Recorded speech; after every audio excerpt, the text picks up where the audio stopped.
Hermano, pues buenas noches, sea usted bendecido en este día. Dios los bendiga a los que nos están viendo o nos van a ver próximamente. Los invitamos a nuestro culto general, ¿verdad? Jueves y domingos, lo invitamos a que esté con nosotros.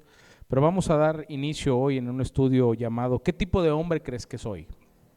Pues seguimos estudiando el libro de Samuel. Yo sigo estudiando el libro de Samuel y ya empecé algunos otros libros que van paralelos a esto, ¿verdad? A estas historias.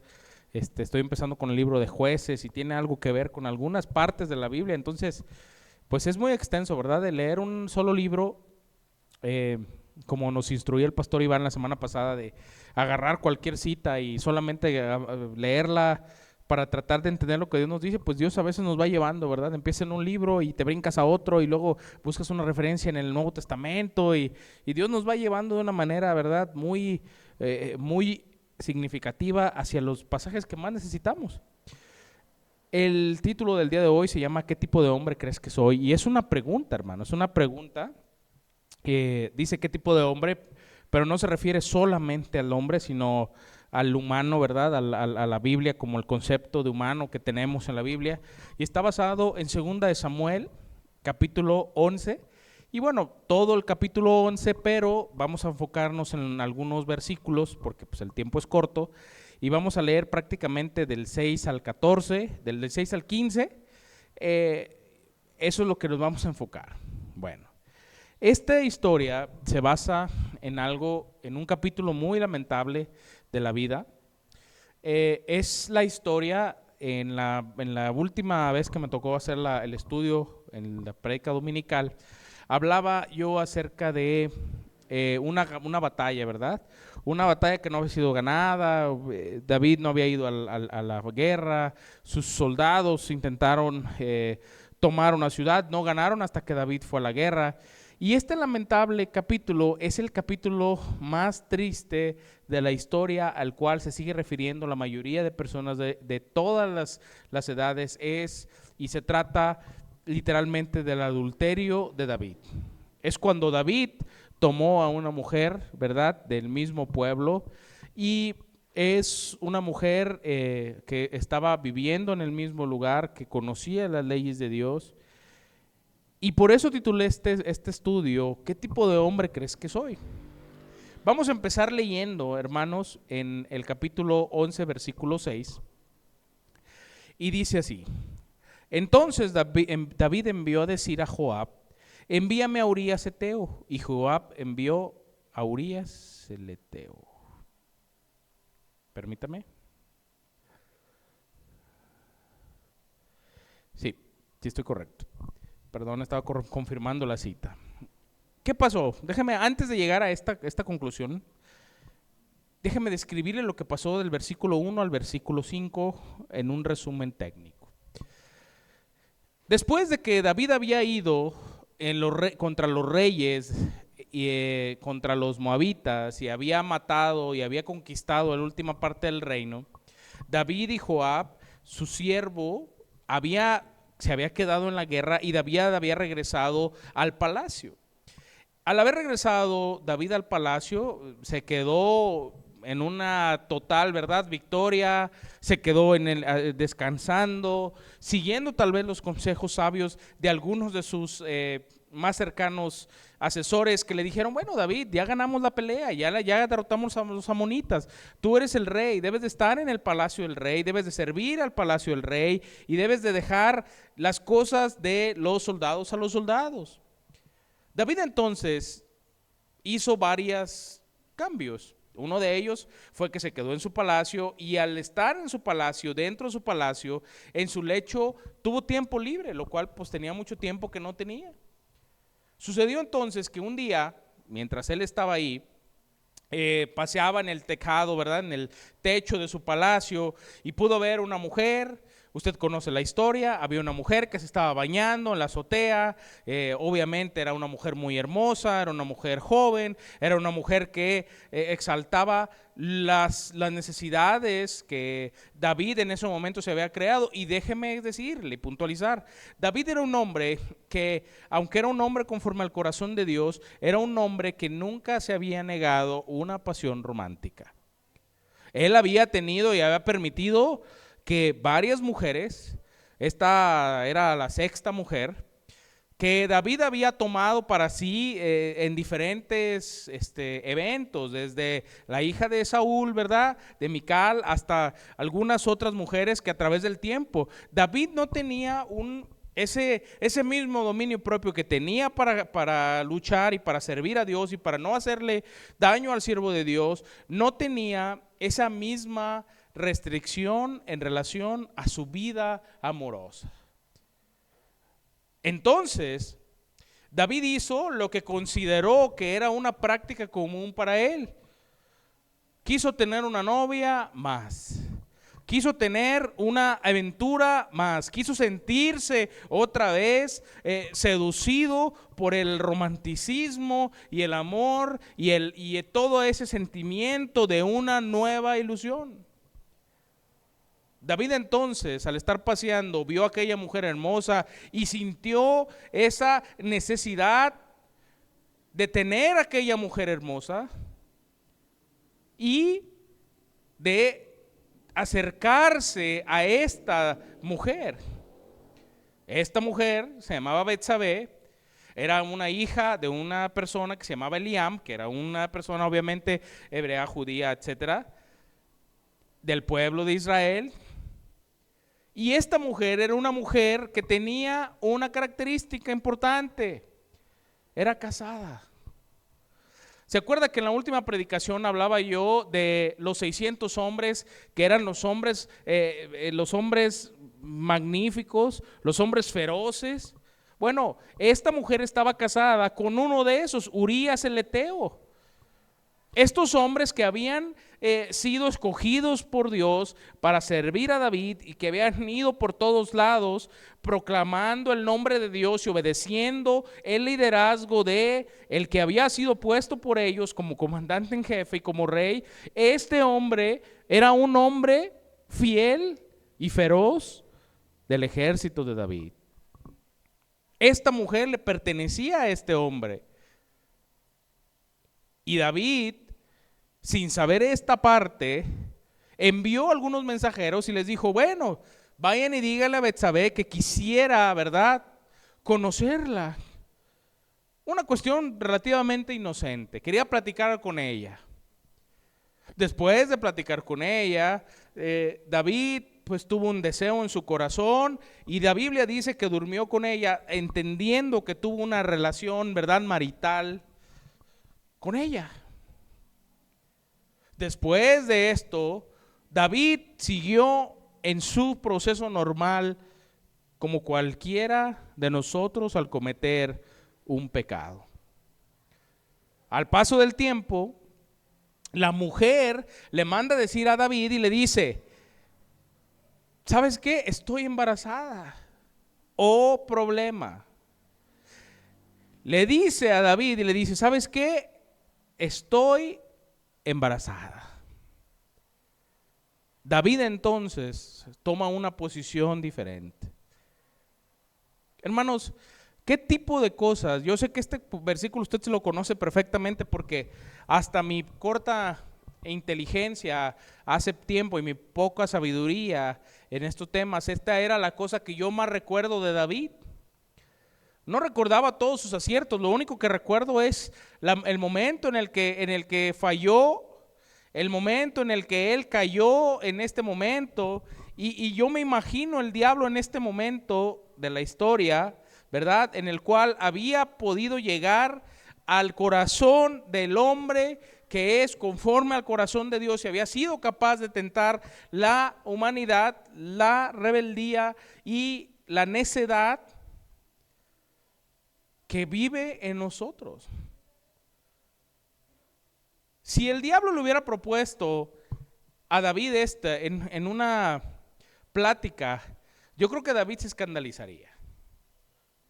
Si el diablo le hubiera dicho un día, le hubiera mandado, ¿verdad?, de alguna manera un mensaje y hubiera tenido una conversación, que obviamente no existe, pero imagíneselo, es que le hubiera dicho: ¿sabes qué, David? Un día tú vas a traicionar a tu Dios. Un día tú vas a usar lo más santo que Dios te dio y lo vas a convertir víctima ¿de qué? De tus pasiones carnales. David seguro hubiera contestado, por supuesto que no. De hecho, yo creo que hasta se hubiera ofendido David de decir, ¿qué crees que yo no amo a Dios? ¿Qué crees que yo no sirvo al Dios Altísimo? Yo creo que a todos nosotros, hermanos, estamos víctimas del pecado. En el momento que cometemos un pecado, en el momento que recordamos y reconocemos que este pecado va en contra de la voluntad preciosa de Dios y que nosotros no hacemos lo que tenemos que hacer. David no era ajeno a esto y siguió con esta trama, y vea lo que pasó. Al enterarse que David ya había cometido este adulterio y que su pecado estaba a punto de salir a la luz, ¿cómo? A través de de una panza, de un embarazo. Su pecado estaba descubierto, su pecado había sido quitado. Y entonces David decide hacer algo importante. David tomó una acción. No la acción de usted y de mí cuando nos hemos equivocado, ¿verdad? La acción que nosotros tomamos cuando nos hemos equivocado es tirarnos de rodillas y pedirle perdón a Dios, porque Dios sabe perfectamente que nos hemos equivocado. David no tomó ese ejemplo de usted y de mí. David intentó encubrir su pecado. Y empezó. En el versículo 6 dice, entonces David envió a decir a Joab, envíame a Urías el Eteo. Y Joab, capitán, ¿verdad? Segundo al mando, sobrino de David, envió a Urías a David. Cuando Urías vino a él, David le preguntó por la salud de Joab y por la salud del pueblo y por el estado de la guerra. ¿Qué hizo David? Estaba disfrazando, ¿verdad? Realmente lo que pasaba con David es que estaba dispuesto a hacer lo que fuera para tratar de maquinar un plan diabólico. Habló con Urías como si nada pasara y le dijo, David sabía cuál era la pena por el adulterio y sabía perfectamente que la pareja debería ser apedreada y muerta. Y como si nada, David, un hombre, un rey, una persona que había tenido grandes batallas, que había vencido grandes gigantes, que había tenido tantas cosas, se dejó seducir por su corazón y llegó al punto donde empezó a maquinar de una manera diabólica qué tendría que hacer para esconder y mantener las apariencias. Y dijo después, en el versículo 8 dice, después dijo David a Urías, desciende a tu casa y lava tus pies, y saliendo Urías de la casa del rey, le fue enviado presente de la mesa real. Mas Urías durmió en la puerta de la casa del rey con todos los siervos de su señor y no descendió a su casa. Urías, hermanos, Urías era un hombre inocente, era un hombre feroz, era un hombre que había entregado su vida completa a un servicio real, no para David solamente, sino para Dios. Y los planes de David era encubrir su pecado a través de ¿qué? A través de permitir que Urías tuviera, ¿verdad?, una relación íntima con su esposa, la cual sí era lícita, y esconder entonces el pecado que lo había llevado a este lugar. Urías era un hombre completo, ¿verdad? Era un hombre con debilidades, era un hombre con fallas, era un hombre con dolores, era un hombre con necesidades, pero Urías era un hombre que tenía en alta estima el liderazgo al cual servía y que no era David. Hubo un evento, si usted recuerda, donde David dijo que quería beber agua del pozo de donde estaba el campamento filisteo, y hubo 3 valientes que se arriesgaron sus vidas, fueron y le sacaron agua de ese pozo, se escabulleron entre todo el ejército filisteo, se metieron, sacaron agua, y cuando David le dijeron, aquí está David, aquí está el agua del pozo que tú querías tomar, beber, el pozo de tus antepasados. Y David dijo, ¿cómo voy a beber esta agua si ustedes arriesgaron su vida por mí y la vació en la tierra? Esta agua, les dijo, no es más importante que su vida, mi honor es más importante, ¿verdad? Su vida es más importante que esta agua.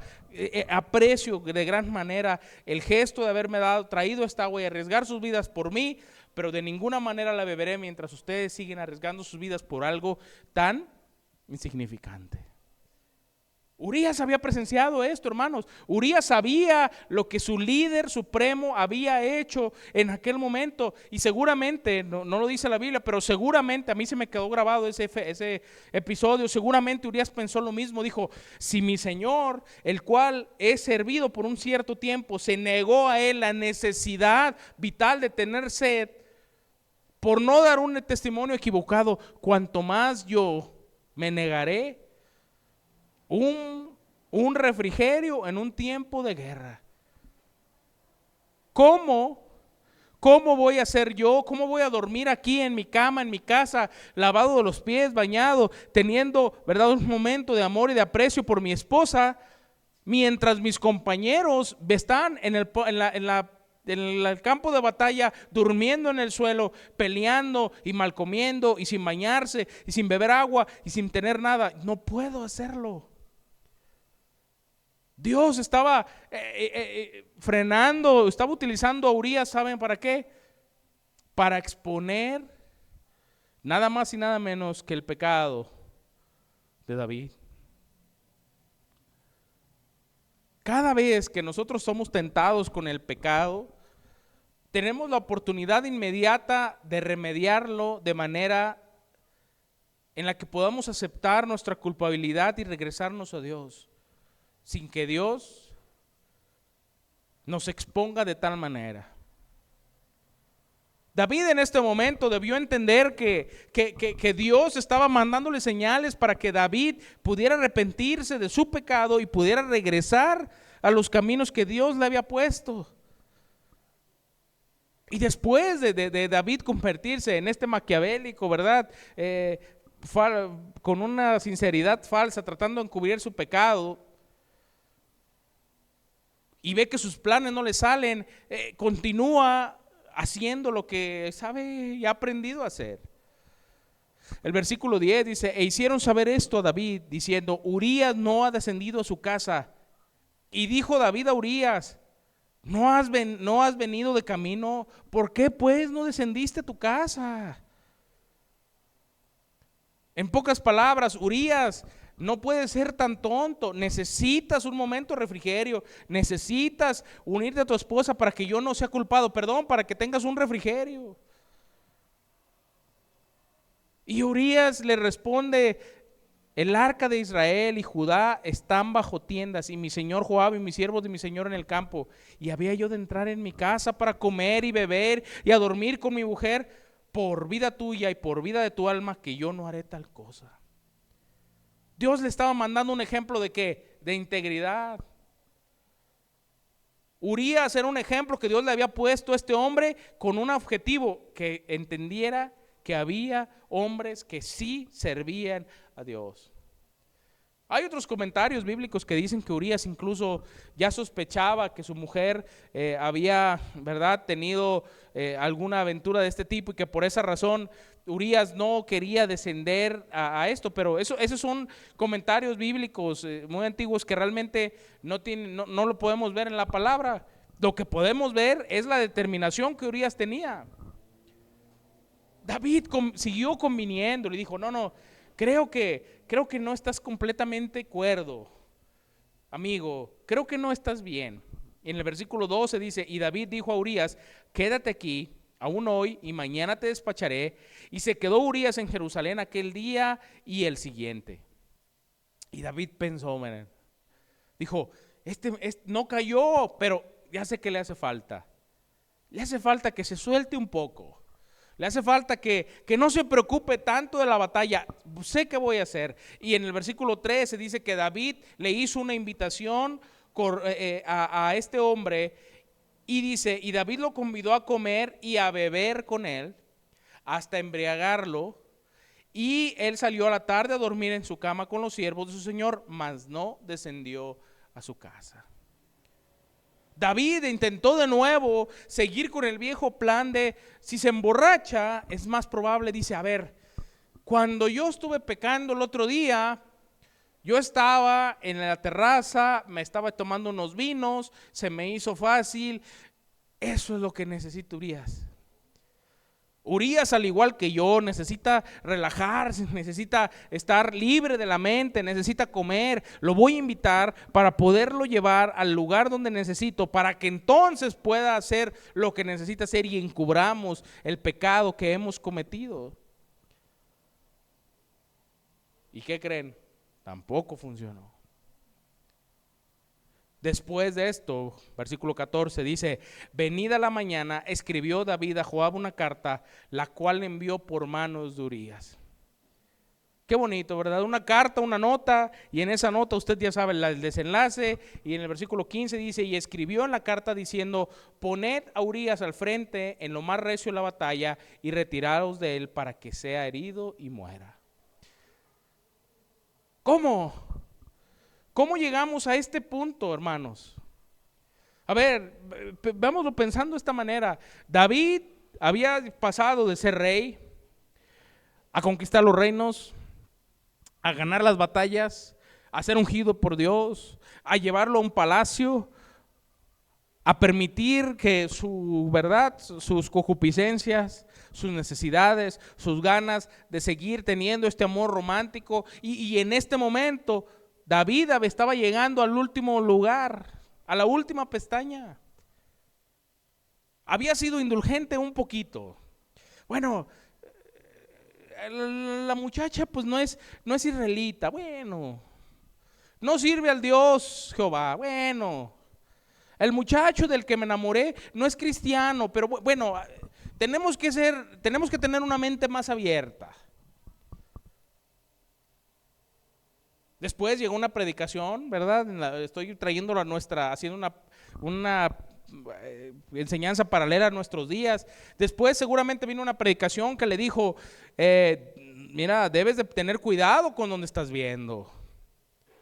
Vino una advertencia de Dios en su vida y pasó esa advertencia de Dios a tener un deseo y a frecuentar ese deseo y a permitir que ese deseo tuviera nombre, apellido, y de ese deseo consintió el adulterio con otras mujeres. Después llegó, y como nunca se había negado una mujer, David seguía añadiendo esposas a su casa y dijo, al ver a Betsabé, añadiré una mujer más a mi verdad, descendencia. Y de este adulterio se convirtió en un engaño. Intentó engañar a Urías. Y después de ese engaño, de este adulterio consumado, después de tratar de engañarlo, trató de encubrir el pecado. Y después de tratar de encubrir el pecado en repetidas ocasiones, se convirtió en asesino de un hombre que había seguido sus pasos y sus días y sus órdenes al pie de la letra. Si esto se lo hubiera dicho el diablo, yo creo que David hubiera contestado, ¿qué tipo de hombre crees que soy? ¿Cómo crees que yo voy a hacer esto? Hermano, yo lo veo en la vida de David, y esto está hablando claramente del adulterio, de una relación sexual ilícita, de una perversión, de algo que rompe, ¿verdad?, la confianza de Dios en nuestros matrimonios, pero también está hablando acerca de los pecados que nosotros tratamos de esconder a través de este mismo camino, de ser indulgentes con nuestro comportamiento. Ay, bueno, sí me enojo, pero de vez en cuando. Ay, bueno, sí chismorreo, pero muy poquito. Ay, bueno, sí, y escuchas una palabra de Dios y esa palabra de Dios te confronta. Y después de que te confronta, que sigues con los deseos pecaminosos, de esos te llevan al pecado, el pecado te lleva al engaño, el engaño te lleva a encubrir tu pecado, el pecado, este encubrimiento del pecado te lleva a límites que no puedes ver. ¿Cómo creen que aquellos que se dedican o que se han dedicado al asesinato, cómo creen que empezaron? ¿Cómo creen que el diablo llega? El diablo no llega y te dice que vas a convertirte en asesino. Primero te convierte en indulgente, en tolerante, en mente abierta. Después te convierte en un ignorante porque ignoras las advertencias que Dios te ha dado. Después te convierte en un esclavo de tus deseos. Y después te convierte en un pecador confirmado que lo único que hace es seguir ese mismo ciclo de pecado, engaño, encubrimiento, pecado, engaño, encubrimiento. ¿Quién hubiera creído que este mismo hombre que había derrotado a tantas personas, que había llevado el nombre de Dios tan alto, pudiera caer así de difícil? Pero este no nomás es David, hermano. Este también es su nombre y el mío, hermano. Si alguien me hubiera dicho que yo hubiera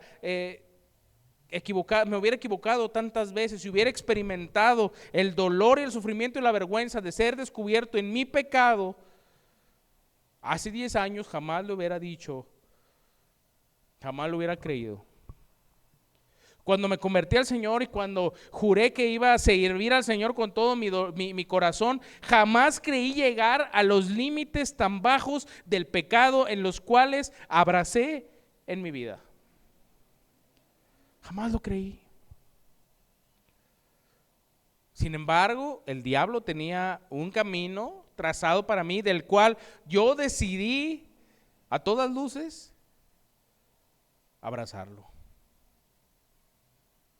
David no se escapó del diablo, hermano. Si David no se escapó del diablo, ¿usted cree que nos está viendo a través de una presentación en YouTube, en Facebook, donde sea? ¿Usted cree que usted que viene a esta iglesia, usted que nos ve a distancia, usted que lo está escuchando por primera vez, usted cree que usted va a poder escapar de las tentaciones sin Dios? Lamentablemente no. Si David no escapó, usted y yo tampoco escaparemos si no es y si no ponemos atención en lo que Dios nos está mandando. David sabía perfectamente que lo que estaba haciendo estaba mal.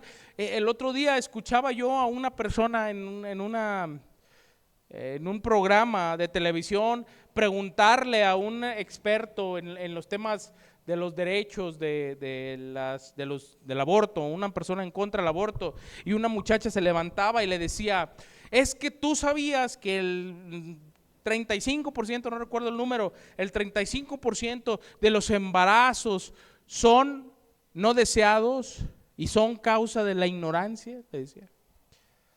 Son accidentales, le dijo. Y le contesta a la persona que está hablando y le dice: ¿accidentales cómo? Te levantaste y dijiste: ay, estoy embarazada.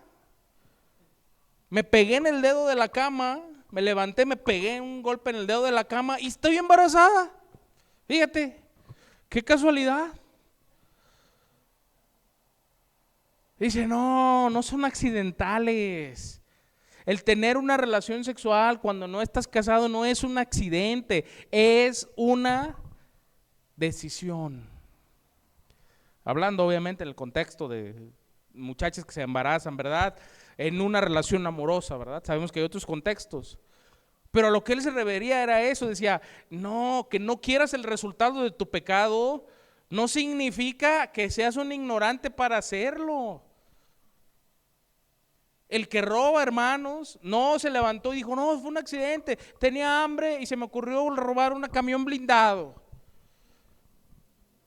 El que mata, hermanos, no se levanta y dice: ay, no, fíjate que iba caminando, me compré una torta ahogada, me dieron el cambio y me dieron una K-47 y con ese pues maté a los que estaban a un lado de mí. No es un accidente. Es una acción planeada y deliberada. ¿Para qué? Para tratar de encontrar y de esconder lo que nosotros queremos. Por eso con los jóvenes es tan difícil esta parte. El hecho de que la indulgencia en el pecado nos lleva a pecados terribles. El alcoholismo, la drogadicción, que empiezan normalmente en edades de secundaria. De 12, de 13 años, donde la vulnerabilidad que tiene nuestra, ¿verdad?, nuestro corazón, nos permite, ¿en qué? En tener esa excusa de la adolescencia. Ay, es que es rebelde porque es un adolescente. Hay que ser indulgente con él, hay que entenderlo porque es un adolescente. Ignora los mandamientos de Dios porque es un adolescente. Crece como un joven adulto y empieza a tener deseos que no están de acuerdo a qué. ¿Por qué? Porque fuimos indulgentes nosotros con un adulto joven que está creciendo en madurez. Y ese deseo se convierte en pecado, y ese pecado se convierte en engaño, y ese engaño se convierte en encubrimiento. Pero si el Satanás te dijera, no, esto es lo que vas a hacer en 10 años, en 20 años vas a tener 3 hijos, uno de cada padre diferente, y vas a andar buscando esto, y vas a andar buscando esto, dirías, no es cierto. Pero muchas de las relaciones que hoy se tienen son con una ignorancia, y no es ignorancia de que no lo sepas, es ignorancia de que ignoras las advertencias, de que diligentemente mueves las cosas para ser indulgente contigo mismo y permitirte cosas que a la luz de la palabra están equivocadas. Y luego terminas culpando a la iglesia, a la Biblia, a Dios. David culpó al hombre. ¿Para qué está casada Betsabé? Mira nomás, si Betsabé no estuviera casada, yo no tendría ningún problema y no tendría que encubrir mi pecado, pero la culpa es de Betsabé. ¿Sabe qué hizo David? Siguió encubriendo su pecado. Es la realidad de las cosas. Cuando somos encontrados en flagrancia en nuestro pecado, lo que queremos es llamarle a nuestro pecado una alternativa. Joab hizo lo que le pidieron. Imagínense, Urías llevando una carta, confiando en su rey, llevó una carta que era su sentencia de muerte a Joab. Joab hizo lo que el rey le pidió. Joab era un hombre de guerra, mandó a Urías al frente, llegó ahí, mataron a Urías. Y Joab mandó un mensajero a decirle qué es lo que había pasado en la batalla. Y aún así, después de tener sangre en las manos de un hombre que había sido inocente de esto, pero que había sido demostrado, para que veas la cantidad de corrupción que existe en nuestra vida, David se convence de algo muy importante. Veamos el versículo 25. Y concluye David con esto. Y David dijo al mensajero, así dirás a Joab, no tengas pesar en esto, porque la espada consume. Ora a uno, ora a otro, refuerza tu ataque contra la ciudad hasta que la rindas. Y tú aliéntate.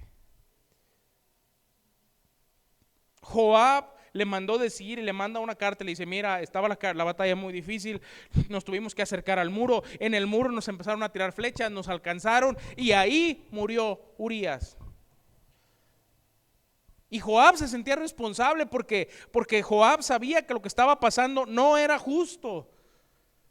Había mandado a un hombre de los 600 que habían luchado hombro a hombro a la muerte directa por un mandato del rey, y Joab era incapaz de desobedecer la orden del comandante supremo, de aquel que había sido ungido por Dios, de aquel que había derrotado a Goliat, de aquel que había sido el estandarte de fuerza de Dios, y Joab se siente cargado y le manda este mensaje. ¿Y qué hace David? Reconoce perfectamente el encubrimiento de su pecado.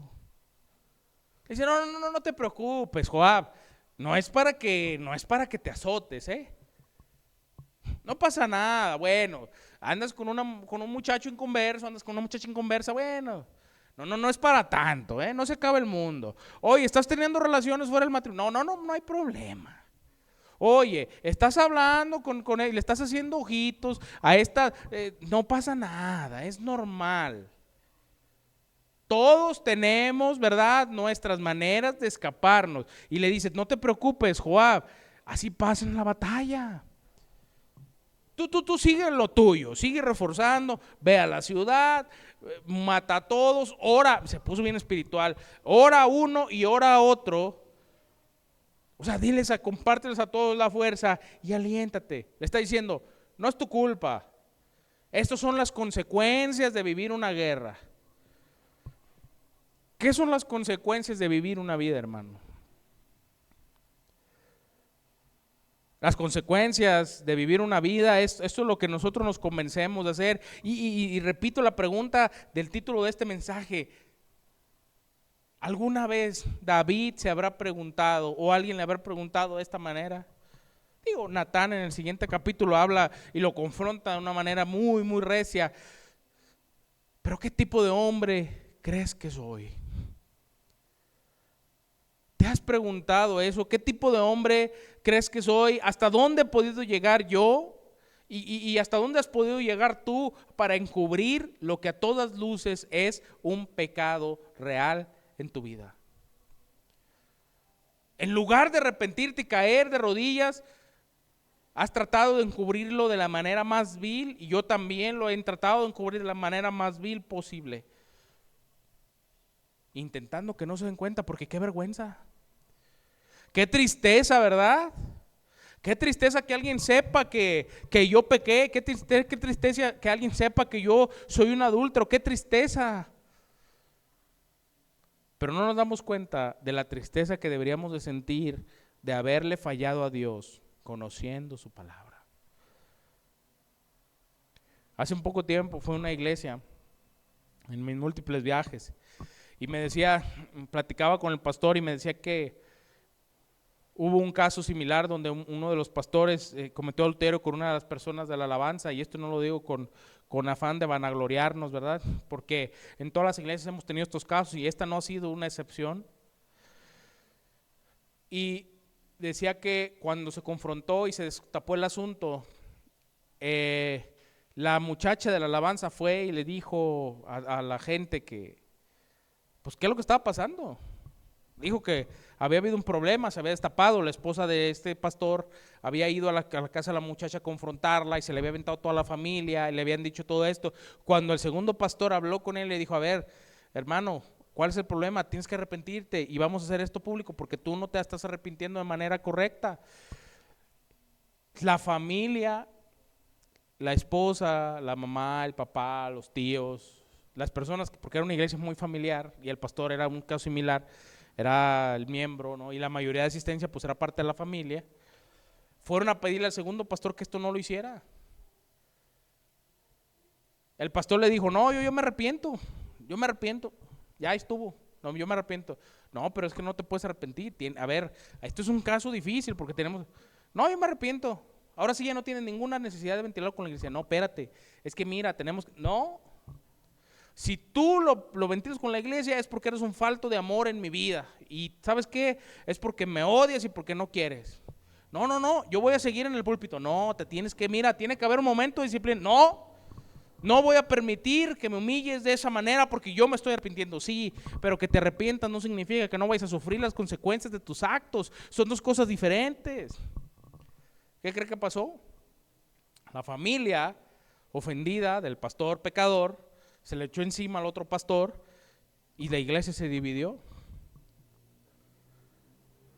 Se dividió porque ¿cómo vas a creer que yo voy a permitir que expongas mi pecado? Porque lo quiero seguir encubriendo. Yo quiero creer que esos pastores, que esas personas, al igual que David, están equivocados y están todavía tratando de encubrir su pecado a través de un engaño tras otro engaño. Y tristemente ahí no hay perdón, hermanos. Cuando tú has pecado, lo único que te queda hacer es humillarte para que Dios, sí, que te perdona en todo momento, pueda restaurar ese corazón en el cual te has equivocado.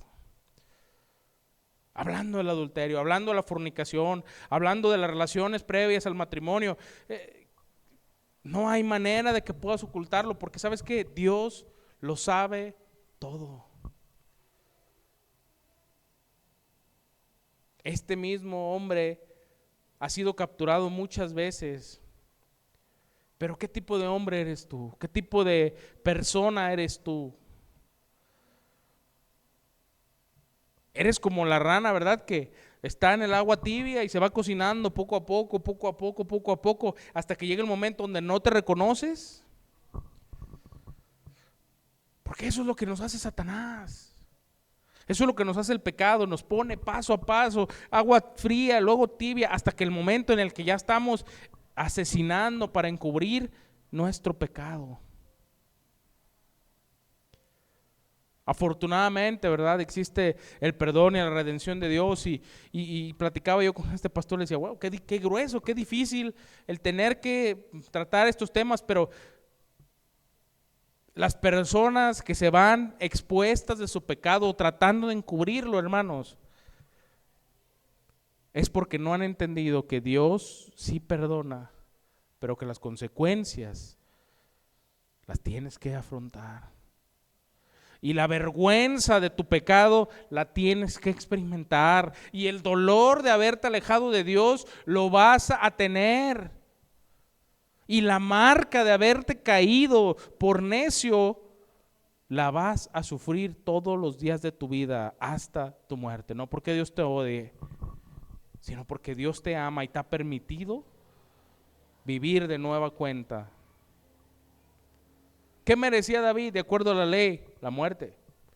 ¿Qué merecía Betsabé? La muerte. Sin embargo, David se arrepintió, hubo nueva esperanza, sufrió.